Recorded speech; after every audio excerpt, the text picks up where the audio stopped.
Mari kita satukan hati kita berdoa. Bapa, kami sudah memuji-muji-Mu ya Tuhan. Sungguh indah kalau kami bersama dengan Tuhan. Memuji Tuhan, bersama-sama dengan Tuhan. Menikmati bait-Mu yang kudus. Menikmati hadirat-Mu ya Tuhan. Itulah keindahan dalam hidup kami. Karena itu kami mengucap syukur buat hari yang baru ini ya Tuhan. Di minggu yang baru lagi Tuhan, kami boleh diperkenankan, boleh ada Tuhan, dan kami percaya ada hal-hal yang indah yang Tuhan mau nyatakan bagi kami di sepanjang minggu ini. Karena itu ya Bapa, sebelum kami memulai minggu ini ya Tuhan, sebelum kami memulai aktivitas kami di sepanjang hari ini, kami mau datang di hadapan-Mu ya Tuhan. Kami tidak cukup hanya memuji dan memuliakan Tuhan. Kami juga rindu untuk mendengarkan suara Tuhan lewat firman-Mu ya Tuhan. Inilah kami ya Tuhan, biar Engkau beracara pagi hari ini. Hamba-Mu yang terbatas, biarlah Tuhan urapi ya Tuhan. Keterbatasan kami, biarlah Tuhan berikan Tuhan kesempurnaan-Mu ya Tuhan. Semua fasilitas internet, biar semua berjalan dengan baik ya Tuhan. Sehingga semua kami ya Tuhan, boleh mengalami Tuhan. Boleh menerima firman-Mu, yang sakit disembuhkan, yang lemah dikuatkan, dan kami semua mengalami perjumpaan pribadi dengan Tuhan. Kami juga berdoa buat Ibu Grace yang berhalangan pagi ini untuk melayani. Tuhan nyatakan mujizat-Mu lewat kehidupannya, tubuhnya disembuhkan Tuhan, sehingga pada hari-hari yang akan datang, dia juga boleh melayani Tuhan lewat pelayanan seperti pagi hari ini. Terpujilah nama-Mu ya Tuhan, berfirmanlah ya Bapa. Kami hamba-hamba-Mu siap untuk mendengarkannya. Di dalam nama Tuhan Yesus, sama-sama katakan, amin. Tepuk tangan dulu yang paling meriah buat Tuhan. Haleluya. Ada sukacita ya Bapak Ibu ya. Kita bersukacita karena Tuhan selalu hadir dalam kehidupan kita. Amin. Dimanapun Bapak Ibu Saudara, di tempat kita yang berbeda-beda, tetapi kita percaya Allah Maha Hadir. Dia hadir di tempat saya, dia hadir di tempat Martin, dia hadir di tempat Pak Hengki, dan semua kita di tempat Ibu Trace. Dia Allah Maha Hadir. Ibu Joyce di Manado, Pak Stanley di Perth, Australia, Tuhan hadir. Dan dia satukan kita di satu persekutuan yang indah seperti pagi hari ini. Karena itu kita patut mengucap syukur ya Bapak Ibu. Saya mau share pagi hari ini tentang satu hal yang juga saya sedang pelajari dan dalami Bapak Ibu. Terutama di masa-masa hari-hari yang terakhir. Kalau Bapak Ibu ikut yang hari Kamis itu, tentang hari-hari the last day atau hari-hari terakhir, itu Pak Pendeta Yehu sudah mulai singkapkan bahwa keadaan dunia hari-hari ini semakin hari semakin jahat. Kita akan diarahkan ke globalisasi, yaitu metaverse yang semuanya, segala sesuatunya itu lewat media sosial seperti yang kita lakukan pagi hari ini. Tetapi satu kebanggaan kita ya Bapak Ibu, bahwa kita punya Tuhan itu yang maha hadir. Amin Bapak Ibu. Jadi meskipun hanya melalui media sosial Bapak Ibu, meskipun hanya melalui Zoom seperti ini, tetapi hal yang sama kita bisa rasakan ya. Saya tadi dari awal waktu baru masuk itu sudah menikmati pujian gitu kan. Kepengennya untuk memuji Tuhan, karena lagu-lagunya tuh enak gitu.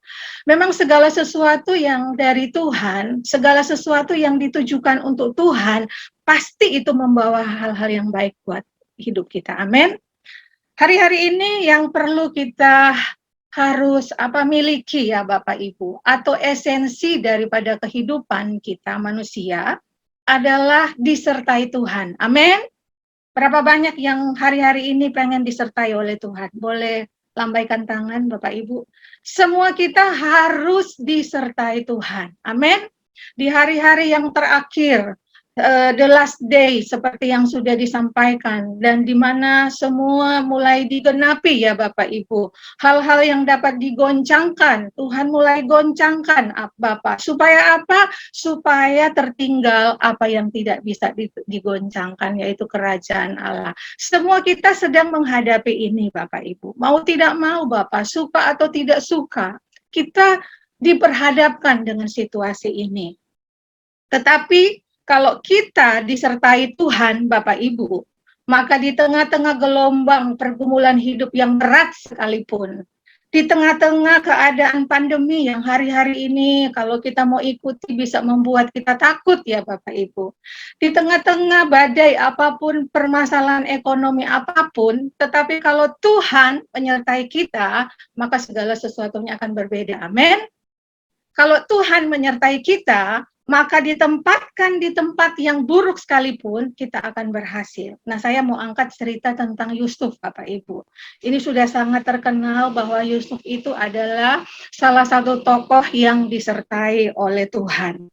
Jadi sama seperti kita beribadah, esensinya adalah kita berjumpa dengan Tuhan secara pribadi, Bapak Ibu. Jadi bukan sekedar menyanyi, memuji Tuhan, atau hadir di Zoom, tetapi esensi kita beribadah seperti pagi hari ini adalah kita berjumpa dengan Tuhan. Amin, Bapak Ibu.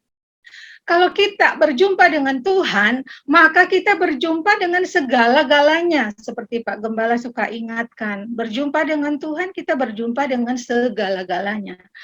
Kalau kita disertai Tuhan, maka kita akan menikmati hal-hal yang indah, hal-hal sorga untuk kehidupan kita di tengah-tengah pergumulan apapun. Yusuf, seorang budak, ditempatkan di Mesir, tetapi seorang budak karena disertai Tuhan, akhirnya dia segala sesuatu yang dia kerjakan berhasil. Kita pun Bapak Ibu, saya enggak mau gali tentang berhasil ya Bapak Ibu. Karena kalau orang disertai Tuhan, pasti keberhasilan itu akan mengikuti ya Bapak Ibu. Tetapi disertai Tuhan yang saya ingin bagikan pagi ini, bahwa kita itu di tengah pergumulan hidup sekalipun, di tengah varian Omikron yang semakin mewabah hari-hari ini, di tengah-tengah ancaman ada varian-varian baru apapun, di tengah ancaman-ancaman ekonomi sekalipun, orang yang disertai Tuhan akan tetap fight. Amin. Saya berdoa ya semua kita disertai Tuhan dalam keadaan apapun. Mari kita buka di dalam Kejadian pasal yang ke-39 Bapak Ibu. Ayat yang pertama itu sampai ayatnya yang ke-5 Bapak Ibu. Kita baca, kalau Bapak Ibu di rumah boleh baca bersuara, karena memang apa yang kita ucapkan itu akan membekas di hati kita ya Bapak Ibu ya. Mari kita baca bersama-sama.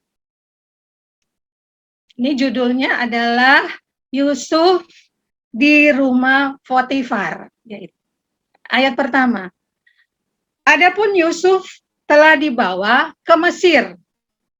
Jadi kalau kita baca ayat sebelumnya Bapak Ibu, Yusuf dan keluarganya yaitu Yakub, mereka tinggal di Kanaan. Yusuf, kita lihat perjalanan hidupnya ya Bapak Ibu. Yusuf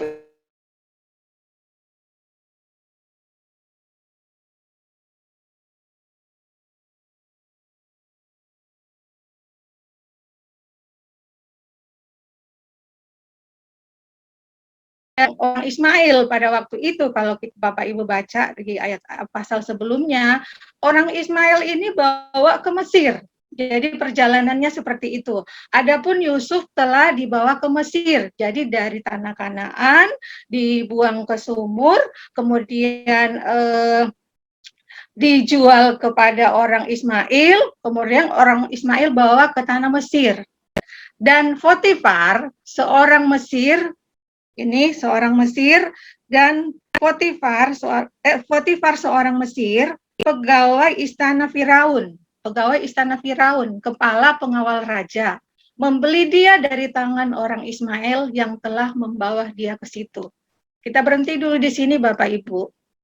Yusuf ini dibeli oleh Potifar, seorang Mesir, kepala pengawal raja. Dia beli dari tangan orang Ismail. Potifar ini karena dia seorang yang cukup kedudukannya cukup tinggi, yaitu kepala pengawal raja, itu berarti dia bukan orang yang susah Bapak Ibu ya. Dia orang yang pasti ada. Dia juga ada fasilitas-fasilitas istana pasti ada di dalam kehidupannya. Jadi Yusuf dibawa ke tempat ini dan dengan semua dengan rangkaian tuntunan Tuhan semuanya, Bapak Ibu. Jadi dia dibeli dan jadi budak. Dia dibawa ke Mesir tujuannya Bapak Ibu untuk jadi budak. Zaman itu kalau jadi budak itu sesuatu yang sangat sangat tidak disukai oleh orang-orang Israel gitu. Budak ada sesuatu yang rendah. Zaman sekarang kalau kita juga tidak mau menjadi seorang budak, tapi kalau kita diperbudak dengan pekerjaan, kita juga nggak mau, Bapak Ibu. Kita adalah hamba Tuhan yang Tuhan tempatkan ada di dalam dunia ini sebagai warga utusan-utusan Tuhan untuk berjuang, berupaya supaya kita nanti masuk ke dalam rencana Tuhan, Bapak Ibu. Ayat yang selanjutnya, Bapak Ibu. Ayat selanjutnya. Tetapi Tuhan menyertai Yusuf sehingga ia menjadi seorang yang berhasil dalam pekerjaannya. Maka tinggallah ia di rumah tuannya di Mesir itu. Ayat yang ketiga, setelah dilihat oleh tuannya bahwa Yusuf disertai Tuhan dan bahwa Tuhan membuat berhasil segala sesuatu yang dikerjakannya, maka Yusuf mendapat kasih tuannya dan ia boleh melayani dia. Yusuf diberikannya kuasa atas rumahnya dan segala miliknya disediakan, ketutup soalnya. Segala miliknya disediakan pada kekuasaan Yusuf. Kalau saya enggak, soalnya ketutup tuh. Ayat 5, sejak ia memberikan kuasa dalam rumahnya dan atas segala miliknya kepada Yusuf, Tuhan memberkati rumah orang Mesir itu karena Yusuf, ya kan? Karena Yusuf sehingga berkat Tuhan atas segala miliknya, baik yang di rumah maupun yang di ladang. Jadi segala miliknya diserahkan kepada Yusuf untuk dikelola ya dalam arti. Demikianlah firman Tuhan. Bapak Ibu yang dikasihi oleh Tuhan, seperti yang tadi saya bilang bahwa disertai Tuhan itu adalah esensi kehidupan kita manusia. Di tengah-tengah keadaan pandemi seperti ini, kalau kita disertai Tuhan, kita tidak akan kekurangan ide, Bapak Ibu. Orang yang bekerja pasti akan selalu diberikan ide-ide kreatif oleh Tuhan. Itu kalau disertai Tuhan, Bapak Ibu. Kalau kita ingat bangsa Israel juga ketika Musa memimpin mereka masuk ke tanah perjanjian, itu semata-mata karena penyertaan Tuhan. Makanya Musa pernah berkata kepada Tuhan, kalau Tuhan, bahasa saya, kalau Tuhan tidak menyertai, kalau Tuhan tidak membimbing, janganlah suruh kami pergi. Makanya ada lagu yang berkata, jika engkau tak besertaku, ku tak mau berjalan. Ku perlu Tuhan, pimpin langkahku dengan kasih karunia-Mu. Pimpin langkahku setiap waktu, berjalan dalam Roh-Mu, nyatakan Tuhan kemuliaan-Mu, dan berjalanlah denganku. Mengapa Musa berkata jika Tuhan tidak membimbing janganlah suruh pergi? Karena dia tahu, Bapak Ibu, kalau Tuhan tidak menyertai, maka jalannya maksudnya dia tidak akan bisa menghadapi peperangan-peperangan. Dia tidak akan menang menghadapi apapun. Kalau kita tidak disertai Tuhan, menghadapi masa-masa yang sulit, kita akan diliputi dengan banyak-banyak hal yang tidak nyaman. Jadi satu hal yang harus kita kejar, yang harus kita minta hari-hari ini adalah Tuhan, biarlah aku disertai Tuhan dalam segala keadaan. Bapak Ibu, saya pelajari Bapak Ibu, orang yang disertai Tuhan, yang pertama ya Bapak Ibu, dia akan mengalami banyak hal-hal yang baik. Dia akan mengalami pengalaman-pengalaman yang indah, gitu kan. Makanya ada ayat Alkitab berkata, apa yang tidak pernah aku pikirkan, itu yang Tuhan sediakan. Artinya, firman Tuhan ini akan berlaku bagi orang-orang yang disertai oleh Tuhan. Amin, Bapak Ibu. hal-hal yang tidak pernah dia duga bisa Tuhan singkapkan. Itu karena dia disertai oleh Tuhan. Kalau kita disertai oleh Tuhan, maka kita akan mengalami banyak sekali pengalaman-pengalaman yang indah bersama dengan Tuhan. Saya dalam perjalanan hidup saya, Bapak Ibu, kalau saya mau melihat ke belakang lagi, kalau bukan karena Tuhan, tidak ada. Semua kita tidak ada sebagaimana kita ada saat ini. Menghadapi masa-masa yang sulit, Bapak Ibu, tekanan di mana-mana, dibatasi segala sesuatunya, kalau enggak Tuhan menyertai, habis kita, ya Bapak Ibu. Jadi selalu saya minta Tuhan sertai saya. Bahkan ketika saya baca WA Ibu Grace malam, sudah tengah malam karena saya tidur, dia WA, saya nggak langsung baca gitu. Saya bilang untuk menyampaikan sesuatu kepada hamba-hamba Tuhan, karena kita semua kan adalah hamba Tuhan, itu tidak mudah. Padahal saya tenang, Tuhan tolong saya memang sedang mendalami ini Bapak Ibu dalam hari-hari hidup saya, yaitu poin yang penting ini yaitu disertai oleh Tuhan. Tuhan, saya mau sampaikan ini kepada setiap umat yang hadir. Aku percaya Tuhan yang akan menyertai, sebagaimana judulnya disertai oleh Tuhan. Jadi orang yang disertai Tuhan, yang pertama dia akan mengalami banyak sekali pengalaman-pengalaman yang indah dengan Tuhan. Amin. Kalau kita mau mengalami pengalaman yang indah, disertai Tuhan, ingin itu, maka marilah kita hidup yang sesuai dengan kehendak Tuhan. Yang kedua, Bapak Ibu, kalau pengalaman yang indah, kalau Yusuf pernah mengalami banyak sekali pengalaman-pengalaman yang indah. Kalau saya ceritakan panjang karena waktunya singkat, Bapak Ibu. Dari orang budak menjadi perdana menteri, ya, menjadi orang penguasa, jadi orang kedua di Mesir, luar biasa. Itu karena dia disertai oleh Tuhan. Yang kedua, Bapak Ibu, saya pelajari Bapak Ibu bahwa orang yang disertai Tuhan itu sejelas diberkati. Ayat yang kedua coba kita baca, Bapak Ibu, ayat yang kedua boleh ditampilkan lagi Pak Dedi. Ayat yang kedua di sini dikatakan, ayat yang kedua,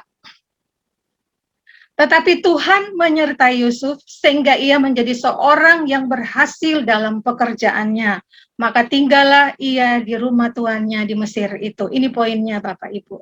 Tuhan menyertai Yusuf sehingga ia menjadi seorang yang berhasil. Saya ambil di sini poinnya yaitu dia menjadi seorang yang berhasil. Berhasil di sini ya itu Bapak Ibu, kalau kita bicara tentang berhasil, berarti ada perjuangan, Bapak Ibu, amin. Berarti Yusuf, orang yang disertai Tuhan ini, dia itu Bapak Ibu mampu menghadapi setiap persoalan-persoalan yang ada. Dia mampu melewati setiap tantangan-tantangan yang ada. Saya oleh anugerah Tuhan Bapak Ibu juga Pak Dedi sebelum di wisuda ya kemarin itu pasti ada perjuangan. Tidak mungkin di wisuda kalau tidak melewati tahap-tahap ujian, proposal, ujian tesis, ujian apapun. Bapak Ibu juga udah alami itu. Kita semua tahu sebelum berhasil pasti ada perjuangan. Pasti ada tantangan. Nggak mungkin orang berhasil dia tidak melewati tantangan hidup. Jadi orang yang disertai Tuhan, Bapak Ibu, pasti dia akan mampu menghadapi persoalan-persoalan yang ada. Amin, Bapak Ibu. Kita diperhadapi dengan masalah-masalah yang luar biasa hari-hari ini ya Bapak. Ya Bapak Ibu. Tetapi yang kita lihat bahwa orang percaya selalu melihat ada pertolongan Tuhan. Amin. Di tengah masalah, jangan panik Bapak Ibu. Ketika mendengar isu-isu Omikron meningkat Bapak Ibu atau isu apapun yang ada, apapun isu negatif, pertama jangan panik.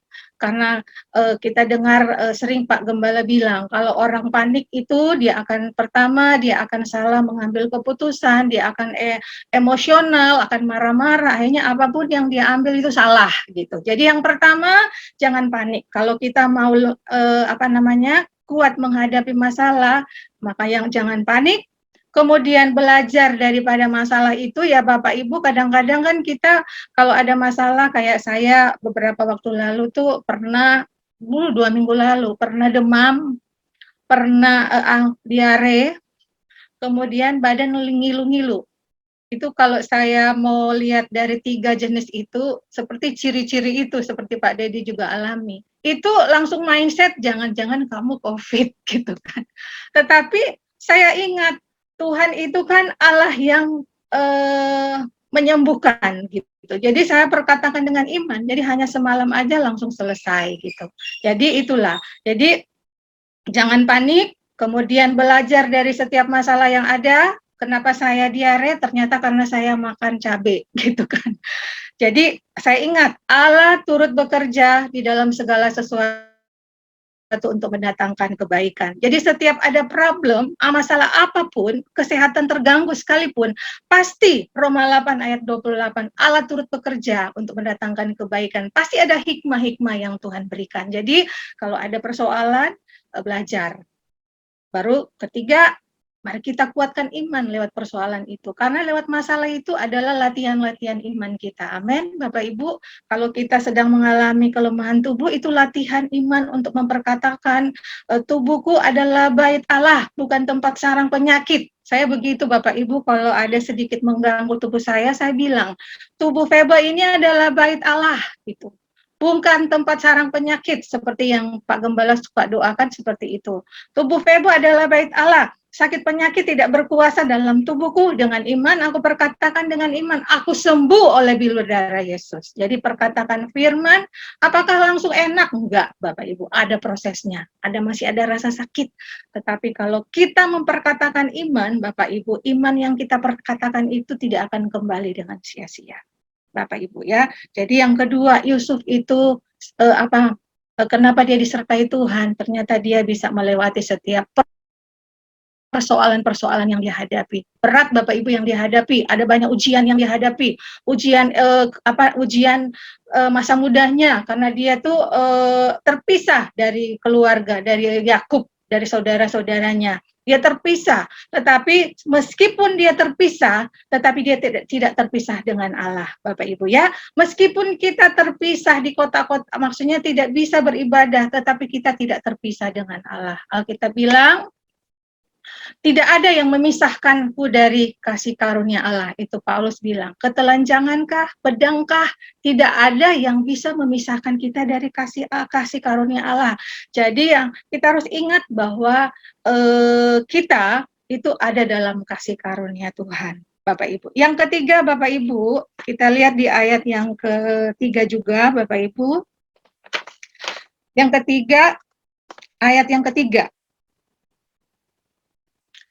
Setelah dilihat oleh tuannya bahwa Yusuf disertai Tuhan dan bahwa Tuhan membuat berhasil segala sesuatu yang dikerjakannya, ayat 4, maka Yusuf mendapat kasih tuannya dan ia boleh melayani dia. Yusuf diberikannya kuasa atas rumahnya dan segala miliknya disediakan sorry saya ketutup nggak bisa baca. Disediakan ya pada kekuasaan Yusuf. Bapak Ibu, kita ambil poin di sini yang ketiga. Di sini adalah hidup Yusuf, Bapak Ibu. Hidupnya disertai Tuhan, itu dia menjadi alat kesaksian Tuhan yang luar biasa. Amin, Bapak Ibu. Jadi Yusuf ini tidak perlu menceritakan bahwa dia orang yang disertai oleh Tuhan, Bapak Ibu ya. Dia tidak harus menyampaikan bahwa saya orang beriman, Bapak Ibu. Tetapi orang lain yang melihat perubahan di dalam hidupnya ya Bapak Ibu. Artinya di sini bahwa Yusuf itu membawa dampak yang positif, Bapak Ibu. Karena Tuhan menyertai kuncinya. Karena Tuhan menyertai Yusuf, maka dia berdampak, membawa impact yang luar biasa.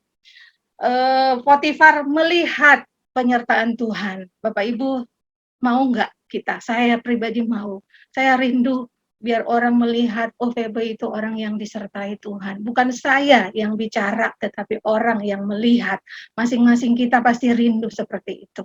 Jadi Potifar melihat bahwa Yusuf disertai Tuhan, kemudian muncul belas kasihnya, dan lewat Potifar ini, dia dipercayakan Tuhan untuk menjadi mengelola semua apa yang ada di tempat dia. Jadi dia mendapatkan kepercayaan Tuhan yang luar biasa.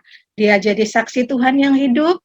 Jadi kan Potifar yang tidak percaya Tuhan, karena dia orang Mesir, dia tidak mengenal Allah, tetapi dia bisa melihat loh, dalam kehidupan Yusuf itu ada Tuhan. Itu yang paling penting Bapak Ibu. Hari-hari ini Pak Gembala sedang khotbah mempersiapkan kita untuk menjadi saksi-saksi Tuhan, menjalankan amanat agung Kristus di dunia ini.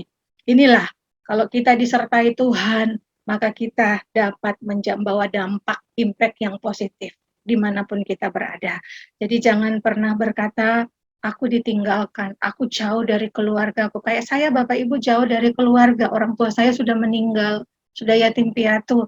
Tetapi keberadaan saya ini tidak membuat saya itu jauh dari kita ada dekat dengan Tuhan. Saya jauh dengan keluarga, tapi saya tidak jauh dengan Tuhan. Kita semua ada di dalam kasih anugerah Tuhan. Amin Bapak Ibu, saya berdoa semua kita hari-hari ini Bapak Ibu senantiasa menjadi orang yang disertai Tuhan dengan 3 poin tadi Bapak Ibu, bahwa orang yang disertai Tuhan yang pertama dia akan mengalami banyak pengalaman-pengalaman yang indah bersama dengan Tuhan. Lewat pengalaman itu membuat kita yang mengalami itu pasti makin mengasihi Tuhan. Kedua, dia mampu untuk menghadapi setiap persoalan-persoalan apapun karena ada Allah Immanuel yang menyertai. Kemudian yang ketiga, dia bisa membawa impact yang baik, bukan hanya dirinya, tetapi orang-orang di sekitarnya. Sehingga kita bisa mencapai apa yang Alkitab bilang, aku hidup, tetapi bukan lagi aku yang hidup, tetapi Kristus yang hidup di dalam aku. Bapak Ibu, kemudian orang melihat perbuatanmu yang ajaib dan memuliakan Bapa di sorga. Amin, Bapak Ibu. Semoga renungan pagi hari ini boleh menjadi berkat bagi setiap kita dalam menghadapi situasi yang sulit hari-hari ini. Mari kita datang pada Tuhan, Bapak Ibu, kita berdoa. Tuhan, terima kasih banyak Tuhan untuk firman yang Engkau singkapkan pagi hari ini ya Tuhan. Ini bukan kebiasaan kami mendengar firman, tetapi ini adalah hal yang indah untuk kami boleh mendengar pesan Tuhan pagi hari ini, yaitu disertai Tuhan.